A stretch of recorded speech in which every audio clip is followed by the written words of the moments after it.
live. We are live. Hi, everybody. Yes. Welcome to Positive Exposure Connects. So Positive Exposure, of course, is a non-profit organization that creates and promotes a more inclusive and equitable global community through educational programs, through photography, through film, through workshops, and through multimedia exhibitions celebrating our shared humanity. We have with us today a great friend from Positive Exposures, our great friend, Helen. It's Helen Rose Jacobs and Ivan, her son, and the birthday boy, Harvey. Happy birthday to you. Happy birthday to you. Happy birthday, dear Harvey. You turned 13 years old this week. Happy birthday to you. You're amazing. Hey guys, it's great to see you. So let me tell you a little bit about the amazing Helen and her family. Helen is a life coach known as the Self-Love Architect, which is kind of really amazing. Can't wait to hear about that. Author, media personality, public speaker, nutritional fusion chef, and musician, and also has been the International Woman of the Year. So, hi, welcome, Helen, welcome, Ivan, welcome, birthday boy, Harvey. So tell me about your gorgeous family. Introduce yourselves, guys. Go on, you first. I'm Harvey. Hi, Ivan. Hi, Ivan.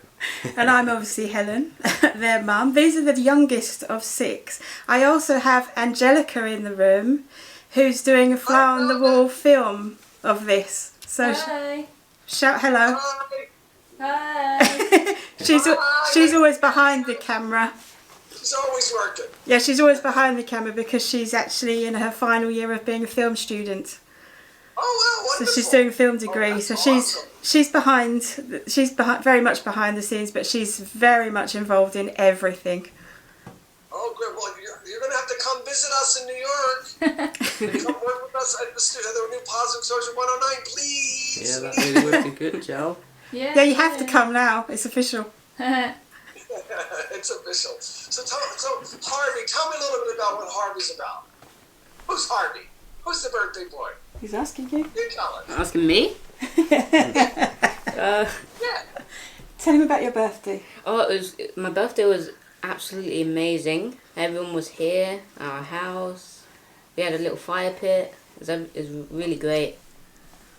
Awesome. What do you like to do, Harvey? Science. Science. Yes. That sounds hard. It is. And I was so happy that you came to visit us in New York. So did you like New York? Yeah, I love that too. Want to go back there. It was really You're good, going to have to wasn't come. it? As soon as it's safe to come, you have to come and hang out with us. Yeah. Mm. Ivy, you still have your earbuds? I do, yes. Use them every day. Yeah. So tell us about Ivan. Tell us a little bit about yourself, Ivan. Well, I'm 19 years old now, and I'm working, but due to the lockdown, haven't had any work, and I'm not going back to work until September. So I've been using the time to exercise and spend time with family, and just be happy in general. Awesome. And what did you get Harvey for his birthday? Harvey. Now, I got him a variety of things. I got him some glow sticks, and he put them all over his body, and he went in the dark, and all you could see was this glowing figure. Awesome! Yeah, he loved it. That's amazing. Did you take any pictures? I did. You'll have to send me a picture. Yeah, I'll take. I got to see him glowing in the dark. That would be amazing. Angelica's just saying she's got a video of it. Oh, wonderful. Oh, fantastic. And Helen, tell us about all these amazing things that you do. And if you're out there, you're a speaker, you've talked about your own personal challenges, but you're really out there inspiring so many audiences, now globally, about just your resilience and your strength and your belief in yourself and humanity. And I'm just always blown away by following you on Facebook and all the things that you're doing. You're incredible. So tell us a little bit about Thank Helen you. is. Shall we just say bye to the boys first because they're keen to get back to their games? See ya. Bye. Can't wait to see you again. I'll see you in New York, okay? Promise? Yeah. Yeah. I'm gonna get another for everybody squishing. You gotta get some more photos squishing. Right. Can we get your daughter to jump in too? Quick, come. Yeah, come on, yeah. Joe. Come on, it's a quick shoot. Easy. Hi, nice to meet you. Hi. Hi. Wow, she's stunning. Nice. Harvey, step out just a little bit. You're a little dark in the shadows there. There you go. Put your face like this. Nice. Gorgeous guys. Amazing. Thank Yes. you. Thank you. Bye. See you again. Bye. Bye. Happy birthday, Harvey. Thank you. So, hi. I became a public speaker, and I didn't mention that I had albinism at all for over a year, because I wanted to get established first for my voice and for resilience and for just being overall with inspiring content, really, about my own journey as just being a woman that's had challenges, being a mother, all the day-to-day things, but also I had a lot of illness issues in the past as well. And so I didn't mention I had albinism at all until this year. But one of the reasons that was driving me towards doing this and becoming a public figure was because when I was about 7, I went for the standard eye tests that they kind of force you to go to every 6 weeks or so.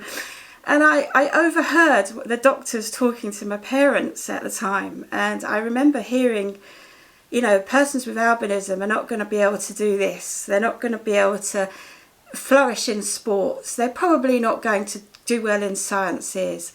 They're probably going to have problems interacting with people, making eye contact, and facial recognition would be really hard. So you probably shouldn't encourage her to do any of those things. And you definitely shouldn't encourage her to run and jump and ski and ice skate and all those contact sports, martial arts, definitely a huge no-no. And so I grew up striving to achieve all those things, and I have achieved all those things. And so when I speak now, I advocate, especially through, you know, the work that you do, because I've been involved with you for a very long time now, not just now, but I'm constantly saying, if there's something you really want to be doing, why aren't you doing it? Yes, I've been born with albinism, and yes, there are challenges. There's a huge stigma around having a different appearance. I think when I was on the way to visit you at your home recently, I overheard somebody, I was in a queue to pay for something, and they were talking about somebody with really freaky eyes and really freaky appearance, and they might have been albino, and I just jumped straight in and oh, you mean like me? You know, but the old me would have been really kind of distressed. And I remember flying into your apartment and telling you this story because I felt so proud. You know, so becoming a public figure has really made me embrace the whole thing and not shy away and not hide, and just be this presence, leading by example, that you can be out there. You can do whatever the hell you like, sports-wise, achievement-wise, science. You know, I've got 3 degrees in sciences, Bachelor of Arts and Bachelor of Sciences. And so there isn't any barrier to achieving your true heart's desire. It doesn't matter what people say or what other people's molds are. You really can and you really should be following your dreams. So I became a public figure to endorse this, and speaking on behalf of movements like yours or ours, you know, it's a true gift. It really is, because you started this. I remember I was sitting at home and I was quite upset when I found you over 20 years ago because of the whole Hollywood thing and how we're portrayed, how we look like nutcases, you know, freaky, deranged characters often. And, you know, I've followed your example, you've led by example, and I've followed that example and been a shining beacon of how one can just be themselves no matter what. Oh, Helen, it's extraordinary, and I know we've been connected for so long. But your visit to New York City was in the past, just prior to the pandemic, was so fantastic to have you come to the space with your 2 sons, and I believe unfortunately you left the rest of the family home, but hopefully one day we'll bring them all into New York. I want to photograph the whole family together. Oh, that would be amazing. But you've also homeschooled your kids. I have. But you've done so many things. So how was homeschooling? Homeschooling, I've been a homeschooling parent now for 27 years because my oldest child, 6'6" of him, is 30. And so, yeah, he's got Marfan syndrome. So I think I'm the only parent in the entire world with albinism that has a son with Marfan syndrome. And so he went to, you know, the the year before, I don't know what you call it in the States, but here it's called reception year. The year before they start big school, they go into a classroom full of 4 to 5 years old kind of age group, 3 to 5 years old. What do you call that in the States? 5 years, probably like preschool or kindergarten, or sure. It's after kindergarten. It's like the bridge between kindergarten and mainstream school. So I'd gone to pick him up from there one day, and he'd spent the entire afternoon chewing a pen that I had given him in the morning because he couldn't see to use a pencil. So I'd given him a black ink pen, and he'd spent the afternoon chewing the pen instead of writing with it. And so I started going into the school, and there was arguments after arguments after arguments, because they tried to give me the speech about, well, doctors have said that someone with Marfan syndrome can't do this, and they can't run around with their peers, and they can't see well enough to do facial recognition, so they're not going to be able to have firm, solid friendships. They're probably not going to be able to form relationships later on in life. He's probably got a life expectancy of about 16 because of his heart problems. And I grabbed my child, scooped him up in my arms, and he'd been bullied as well, so he was quite tearful that day. I scooped him up in my arms and I said, that's it. I know that I don't have all the skills that you people have, but I know I can do a damn better job than this. And so then, you know, my second child didn't go into school, third, fourth, fifth and sixth, none of them. I just carried on rolling with it. And it was amazing because now I have a home full of individuals, and they're all extremely unique. They're all independent free thinkers. They can formulate their own opinions. They've all got degrees, except for Ivan is an audio technician. He's gone straight into doing audio visual equipment for big, huge events all over London and the UK. He's hoping to branch out into, you know, where you are as well.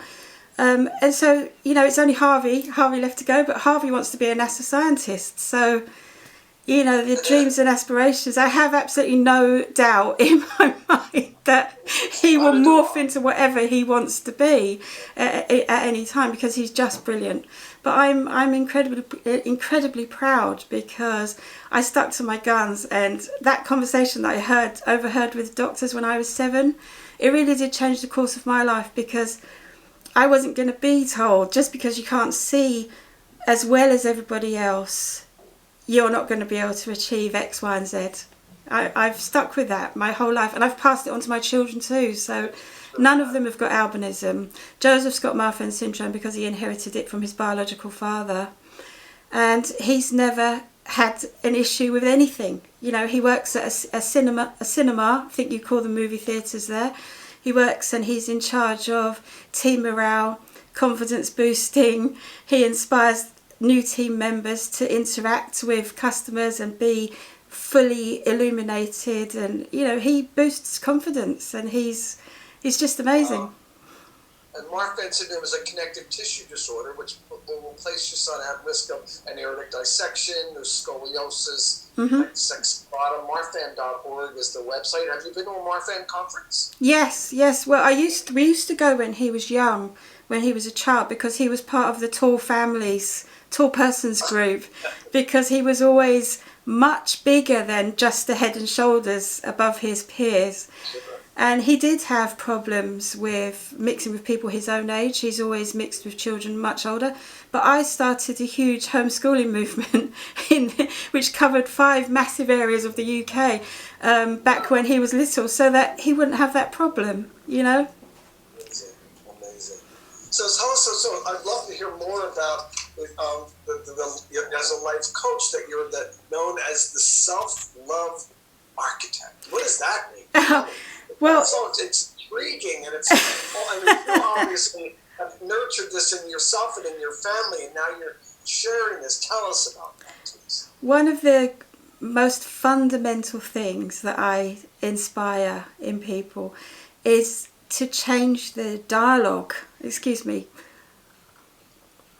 change the inner dialogue that we give ourselves, because the most intimate relationship you're ever going to have is the one that you have in here and in here, your head and heart. You're speaking to yourself all the time, and you're building your vision.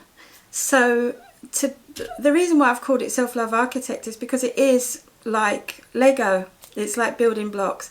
You must be constantly telling yourself, I am beautiful, and you must believe it. You know, that's your fundamental building block for yourself. You know, I am beautiful, I have a place, you know, I am me. And then you have to really carry that through every area of your life.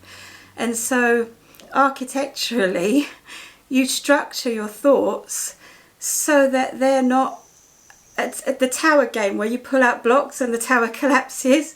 You're not doing that with your thoughts. You're actually building a solid foundation from which you can springboard and achieve absolutely anything. So self-love being the thread that holds it all together. Is this a workshop that you hold for young adults? Or I do adults or all ages. I do workshops, journaling workshops. I do video presentations like this because I wasn't sure about doing live videos, but during the current climate, it's become a thing, and so I'm quite fluent with them now. I've recently started filming a documentary series with National Geographic. I've done some work with the United Nations in July, they're both going to be released in September as well. And I pretty much do stage appearances. I give talks, seminars. I appear at conferences. I do quite a few global summits on resilience and how this shouldn't be a barrier to anything. You know, your appearance shouldn't be a barrier to anything. And as long as you accept yourself, then everybody else, you're radiating it out to everybody else. And, you know, acceptance starts in within you. It doesn't really matter how the world perceives you. It's how you perceive yourself and then how you project that into the world. Amazing. You're just extraordinary, Helen. And I think you have the luckiest kids on the planet. I am the lucky one. They teach me all the time. It's so good. Oh, they're gorgeous kids. I just love them. And they're just so active, and there's just such a great connection there with all of them. And I really love meeting them this summer. It was really fantastic. Is there a website? Do you have a website or something? I do. Some of my live talks and testimonials can be found at Celebratelifeguild.global. Now, I've called my business Celebrate Life Guild because when I was very ill, I was searching for a way to celebrate my life with my family while I was still alive, and I could only find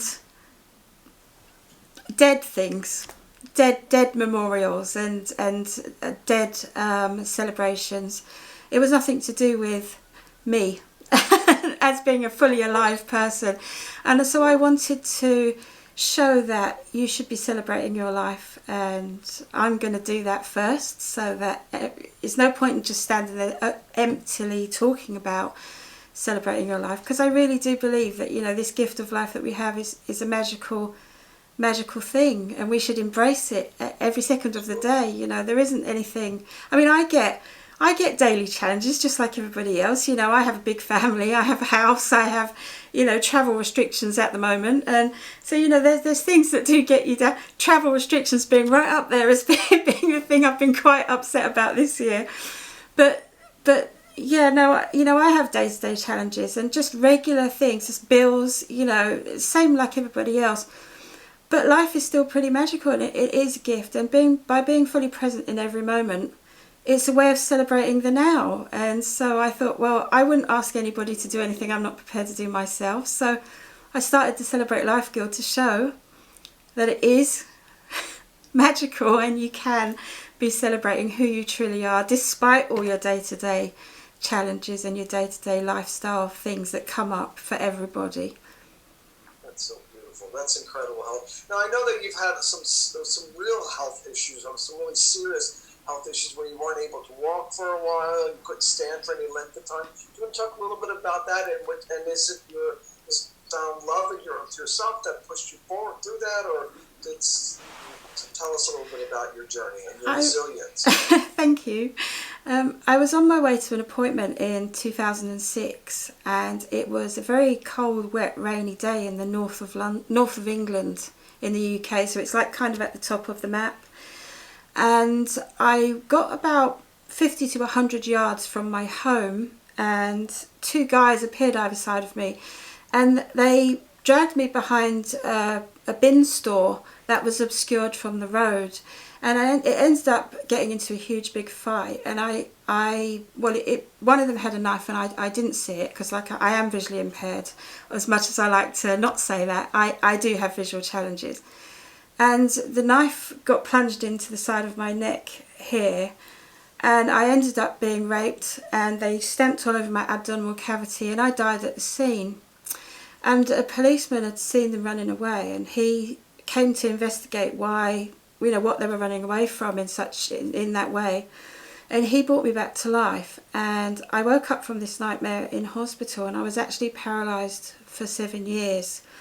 And now the diagnosis was that I couldn't be treated fully, because that's when Harvey was discovered. I was already 18 weeks pregnant with Harvey at the time, but I didn't know. And so, because I had died at the scene, and I woke up and I was still 18 weeks pregnant that day, I decided that there was no way on earth this baby wasn't going to be born happy and healthy, because it was a miracle. Because my body had actually died, and yet this baby was still very much alive. So by the time I found out about him, it was several hours later, he was swimming about, and on the scanning images, they put it on a big, huge one so I could see. And I could see him swimming about, and there was no way that anyone was going to harm him. He was coming one way or the other. So I had to wait to be treated. And then, of course, I had the baby, and I breastfed for 2 years. So Angelica, my daughter, who is behind this camera here, she became the second mum. So I breastfed because I was paralysed in bed, and she did everything else. And we're a team with Harvey. We're both his mums. And so my injuries couldn't get properly looked at until more than 2 years later. So I started having surgery in 2008, but it was they just kept saying I would never walk again. And so by 2011, I was really kind of fed up with this, and I was listening to my family growing from bed, paralysed, unable to move. It was soul destroying. I couldn't end my own life because I couldn't reach anything, couldn't do anything, just lie there listening. And so I started researching and hounding various surgeons, various doctors from all around the world, and I found one that did very obscure, unusual abdominal surgery, and I pleaded and begged for him to have a look, and he eventually wrote back to me at the end of 2011, and he said, "Look, Helen, I really want to look in your abdomen. It sounds like a fascinating case. I really want to take a look, but you're so severely overweight. There is no way I could do that safely. So you need to lose some weight first." So he wanted me to lose about 50 kilos, 55 kilos, which is around about 5 stone, 6 stone mark. And so I started January the 1st, 2012, and I really went for it. I joined a medical team that was local to where I lived, and I was constantly checking in on the phone, and they sent a nurse around every week to weigh me and stuff, which was quite, they had this sort of like cattle machine where they roll you on it, and they weigh the whole equipment, chair, everything, and then they subtract the weight of the chair to get your weight. So they were doing this every week, and it was quite a torturous experience. But you know what? I was losing weight. I was rewriting recipes, my favourite recipes from all around the world that I love myself, and I was rewriting them. And Angelica, my second mother, my mother, my daughter, was helping gather all the ingredients and everything and putting these things together, and we were developing this program of food, and I was losing weight. And by September, so 9 months later, I lost 8 stone, so it was pretty much kicking up nearly 100 kilos. So I contacted this guy again. I said, "You said if I lost some weight you would take a look, and I've done this year." And I just started relentlessly sending him photos and videos by email, because let's face it, I was lying in bed, I had nothing but time on my hands, right? So I bombarded him. Seriously, it was more than 50 times a week I was bombarding him. He eventually got back to me in October and he said, right, I will see you. A promise is a promise, you know, I will see you. But you're going to have to come all the way down to Portsmouth. Now, so if you imagine the UK map, I'm up here and he's all the way down here. So I had to, that was a logistical nightmare, but we achieved it. You know, I went. And he took one look at me. He said, you didn't tell me you had albinism. I said, well, why would I? When I got injured, I wasn't injured as a woman with albinism. I was injured as a woman. Yeah, so why would I have mentioned it? It didn't even occur to me. He said, the thing is, I'm making a television programme and I really want to look in your abdomen, but it costs like £19,000, which I think is around $24,000. If you do my programmes, I'll waive the fee. You can be in my programmes and I'll look in your abdomens, and I want to put a feed of your abdomen live on television. So I would have agreed to anything at this point. I had no idea who this guy. I had no idea this guy was a top television surgeon that transforms bodies that have been in the wars. You know, he's done masses of programs. Now I don't watch television, so I didn't know that, but I would have agreed to anything. And so I did his whole reality TV show. The TV crew moved in with us. Angelica was, all the kids were in it as well. You know, they all moved in with us, and they weren't allowed to say what happened to me, you know, the rape or the assault or the fact that I'd got stabbed in the neck. They weren't allowed to say this because of the court case that was ongoing at the time. So they broadcast it as if I got the injuries that were exaggerated during childbirth. So I already had the injuries and they were exaggerated during childbirth, which was actually true. And I didn't care because I just wanted the surgery. And so I had the surgery on New Year's Eve the same year, 2012, and I pretty much was in recovery. It was a 9.5-hour operation. It was live on television. He spoke about the dangers, how risky it was and everything, and you know, I cried when I watched it back. But I woke up from that operation and I saw a toilet opposite, and I threw the sheet back and I got up and walked to the toilet. I'd forgotten that I was paralysed. And so in that moment, you know, I was shaking. You know, the cameramen had to put down their equipment and take me back to bed. But I was so filled with light and so filled with illumination. I knew in that moment what life meant. And from that moment on, I've been this, constantly saying that please don't waste a single second. I have to, I'm taking a photo. Don't waste a single second. You know, you must tap into this energy source and this gift that we all have, and we're all connected, and we're all, you know, those people in that room with me that day were so moved. And you know, I said, by Easter bank holiday, I'm going to be walking and I'm going to run around an athletics track. And do you know what I did? I couldn't even stand at all when I said this. Just that one time walking into that toilet without high on drugs, you know, I walked to the toilet, and then February came and I looked at the athletics track. I'm definitely going to be running around there. I'm going to get around it. And my daughter did document the whole thing with film. She used that film to get you know, she started doing a film degree with that film. And, you know, I did make it around the running track in Easter bank holiday. That year was April. And I did it. I completely nailed it. Took me a few sort of stops and starts on the way round, but I got round. And I haven't looked back since. I've become a martial artist. I dance because I was a tap dancer when I was a small child, and ballet as well. And we both did all this together. We've done all these amazing things together. So I just haven't stopped since. Wow. And also on your Facebook page, it also says you're a musician.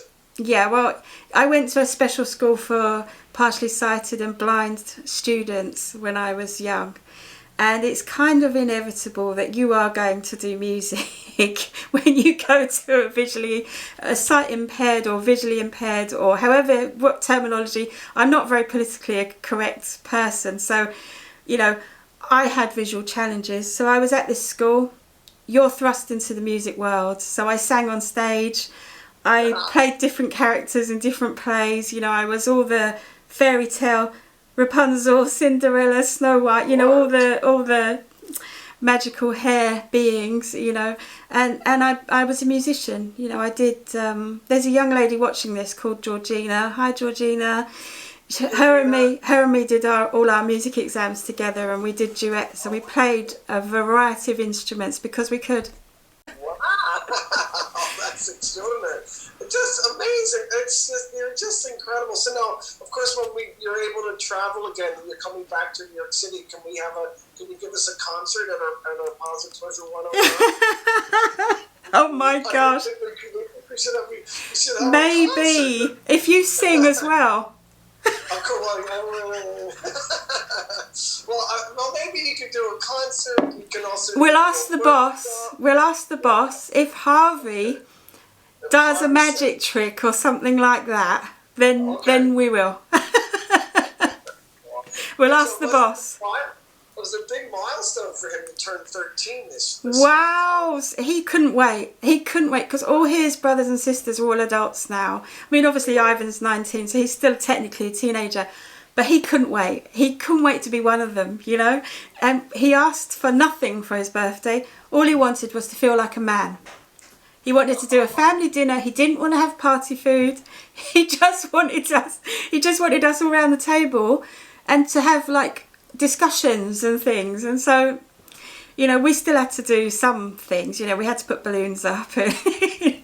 I think it's a mum's right, isn't it? It's rite of passage. You've got to sort of like do silly things, yeah. So we did some silly things, but he was blown away by the day, you know. And I saw that now he likes to cook as well. Yeah, yeah, oh yeah. I see a lot of your posts of him at the stove and he's cooking away. Did he prepare the dinner for his birthday, or did he did? He did it with me, yes. He did. First time handling meat because he wanted meat. So I said, well, if you want meat, you're going to have to handle it yourself. And so he had his hands in there and he loved every second. Wow, that's amazing. Now, again, back to you being a chef and how you actually brought yourself to lose the weight that you needed to have the surgery, taking care of yourself inside and outside. That's extraordinary. Were you always a chef, or was it something that you just started following for because you felt? Well, my birth family's Anglo-Indian, so my father's from a little village in India called Rajamundry, and my birth mother was born in Calcutta. And so food has always been a huge part of me. Even though I didn't really grow up cooking with them, it's always been a huge part of me, and different flavours have always been, you know, I can't just eat something. It has to have a certain amount of flavour that I'm used to, you know. It's like if I don't eat fresh coriander, or I think you call it cilantro, if I don't eat that for a week, I feel like I haven't eaten anything, you know, things like this. So when I was developing my own kind of food to enhance my body, and I've lost a total of 239 pounds in weight now. And so that's a considerable amount, you know. That is, you know, it's more than one of you, isn't it? It's gone off my back, off my body. So you know, so I have developed that, and you know, also the dialogue, how I talk to my inner body, you know, continuously telling it it's super healthy, and I'm totally illness and disease free at the moment. 2048 days ago, I was actually diagnosed with terminal cancer because through all the surgeries, I've had organs removed. I've had my whole central nervous system's been rewired. They missed that I had developed cancer cells, or defective cells in my bloodstream, my lymphatic system. So I had advanced in stage 4 non-Hodgkin's lymphoma by the time they realised. And they'd said that I had 3 months to 100 days to live. And, you know, I honestly, seriously, after everything I went through before, it felt like a paper cut on the end of my finger. It really did when they told me, because yes, it's terrifying. Yes, it's a shock. You don't expect someone to tell you that. But after everything I'd been through, to walk and be a mum, carry on being a mum, you know, an active mum, because I was already a mum, regardless of anything that was happened to me, and I was paralysed in bed. I was still a mum. I wanted to be an active mum. I wanted to be able to go out with them, do things with them, experience life with them, actually side by side with them, hand in hand, not just be a bystander. And so because I'd done all this to achieve that, it was amazing because when they told me that, I was like, okay, You know, so I'm totally illness and disease free now. I'm holistically healthy and, you know, just thriving. We have a great friend just commented that you're incredible. Her name is Silpa, and she's a third-year med student. I know her. And she's amazing, and she just says that her family's from Rajamundry. And her family's from a area very close to Rajamundry, so close to where your family's wow. from too. So that's a small world. And she, of course, has albinism, you know, so she's amazing. We also have a really great friend, Suganda, who's also an artist. She's a tactile artist. I know her too. And she's going to come. We're going to have her on, I think, next week. You should join us. I will. We're going to do some artwork and because she does all about tactile works, and so it'll be really fun. So I'd love to have you join us. So what's next for you? I mean, you're amazing. I just love you so much, Helen. You're incredible. But what's next for you? What are your long term or your next? Apart from moving in, you mean? Moving in your apartment in New York. Come. I'd love to have you. Seriously, I had a book published. It's called It Depends on Your Perspective, and it's been held in New York because of the current situation. So as soon as I can travel safely, that will be released. I think you were going to do the grand opening for it.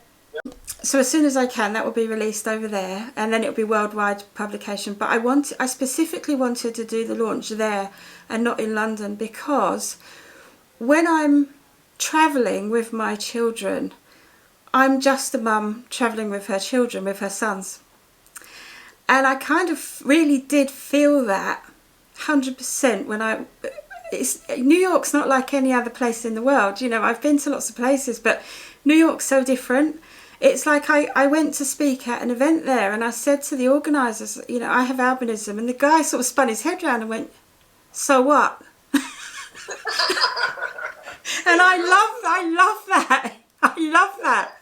You know, in London or in England, I would have to fill out like 10 forms so that the event venue is legally covered to have somebody with a disability on the stage with a microphone and with lighting equipment. You know, there's none of that in the States. None. I mean, you asked me earlier about the American Disabilities Act. The American Disabilities Act, actually, I'm not American. Maybe one day, but I'm not American. But when I'm working in America and I'm speaking, I'm just a regular woman. It's amazing. They appreciate me saying if I can't see something or they need to read me something. But they rely on the fact that I have a mouth and I have a voice. And if I need something, I'm going to ask for it. And if I don't ask for it, then it's my problem. You see, it's my responsibility to say, please could you help me with this? There's some writing over there. I can't actually read the words. Please could you just tell me if there's anything I need to know, or if you don't mind reading it for me. And that's okay. But in other places, there's a huge stigma with disabilities. So I specifically it was a dream of mine to achieve, having my book published and doing all the launches in New York City. That was my dream, that was my goal. Still is, it's still happening. It's just that there's travel restrictions from people in the UK. The new social disease is try and travel from London. Well, you don't want us there either, that's for sure. At this point. But no, but the book's not available yet. No, because they're going to do the first print, and it's a huge media event. It's going to be red leather bound with gold lettering, and I'm going to be present for the first print, and they're going to print the first print and give it to me. And that will be the publicity part, and I'll give a talk, and then I will press the button for the rest of the books to be printed and published and bound and released. And so that's something that was my dream, that was my vision. So I really would like to do that. So I know that the world is waiting for this book and my recipe books. I have a recipe book coming out at the end of this month. Sorry, August. I'm a month ahead. At the end of August, I have a recipe book coming out. It's 30 recipes full of celebration food. And this is written in response to my Facebook family. Have all been requesting this for over 10 years, and so I finally pulled it together and self-published that for them. So that's the end of August, that's coming out. I'm turning 50 in 2 weeks. So, so Are you really? I am. I'm turning 50 in 2 weeks. I'm absolutely blown away by this. The fact that I am here to turn 50 and in full health. You know, I'm tremendously excited. The kids are all excited. I've been told to mind my own business on the food and the event and the day and everything. My daughter well and truly told me off. Like, I'm not to be, you know, I mustn't worry. I must just trust them. We'll say a great friend of ours, Anya, she's listening in, and she's in Dublin, and she said just listening to you, you're calming her down. Just listening to your voice, hearing your story. Everybody it's so important for all of us to share our experiences, to tell our stories, to have that platform. But Anya, and just listening to Anya and listening to your voice as well, and you need to also do the audio version of the book too. Yeah, I will. I will. I totally will. This is gorgeous, and Anya would love that. We're all gonna have it. I will. Of course, I could not do anything and exclude people with, because when I read over 100 books a year. Some of them are in print, but your eyes do get tired, and you can't absorb it in the same way as you can hearing the audio. So I would never put out anything and exclude anyone, because I myself would like to listen to the audio, you know. So but your voice, though, we need your beautiful voice. Yeah, I'm going to do it. I'm 100% going to do it. Our great friend Danielle says, happy early birthday, Helen. And Thank Danielle you. wants to know what your superpower is. My superpower is being able to smile sincerely. Wow. Helen, I love you. Thank you so much for joining us today. We're going to look for your books, your cookbook, your gorgeous journey book. I can't wait till that comes out. And in New York City, we're going to host the opening at Positive Exposure 109. You should also check out our Pearls page. Are you familiar with our Pearls project? I had a brief look when you asked me to do this. I did have a brief look, and I was going to ask you. We would love for you to be a Pearl ambassador. Okay. You're amazing, and then you can share that with your friends, and it's easy. It's just adding that. You can talk about whatever you'd like. It could be just photographs. It could be about your books. It could be you take so many photographs. You're always creating images. Your daughter Angelica can post her film or anything. It's just a way to kind of stay connected, because we're better together. And moving forward, we're going to stay virtual, because we can really connect like this all the time. It doesn't need. I can see you. I feel like I can hug you. Really I know. It's so great. So happy birthday. I'm going to take another photograph of you, because you're just gorgeous. Here's my camera. Helen, you're amazing. And Helen, thank you so much. I love you, and I'll see you soon. Stay safe. I will be over. I will be home as soon as I possibly can. Come home. We need I you. will. Come I home. will. I'll be there. Everybody. And bring And everybody. I'll do workshops from in the gallery as well, so we can do meditations if you want. My voice is fine, whatever you need. And on the third floor, we just put in. Somebody donated a full kitchen. So brand new kitchen. It better not be put in my bedroom.